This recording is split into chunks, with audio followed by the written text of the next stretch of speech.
Content creator থেকে বড় content creator কিভাবে হবেন, এটা যদি আপনার টার্গেট থাকে তাহলে আপনি কখনোই ফেসবুকে সফলতা অর্জন করতে পারবেন না।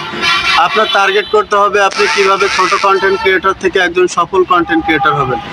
আর এই ছোট কন্টেন্ট ক্রিয়েটর থেকে সফল কন্টেন্ট ক্রিয়েটর হতে গেলে আপনাদেরকে অবশ্যই ছোট ইউজার যারা আছে তাদেরকে সাপোর্ট করতে হবে। দেন আপনাদেরকে বেশি বেশি কমেন্টস করতে হবে, রেসপেক্ট করতে হবে তাদের পোস্টগুলিকে। আপনারা যত বেশি ছোট ইউজারদেরকে কমেন্টসের রিপ্লাই দিবেন এবং তাদেরকে উৎসাহ প্রদান করবেন, ততই কিন্তু তারা আপনাদেরকে সাপোর্ট করতে থাকবে।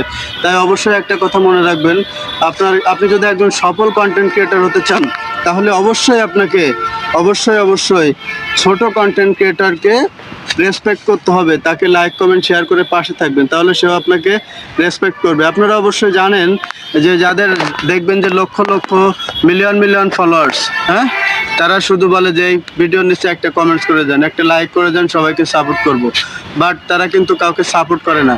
সো ছোটদেরকে সাপোর্ট করবেন, তারা দেখবেন কি আপনাদেরকে অনায়াসেই সাপোর্ট করতেছে। তাই সবসময় ছোটদের পাশে থেকে তাদের হেল্প করবেন, তাহলে আপনি খুব সহজেই সফলতা অর্জন করতে পারবেন।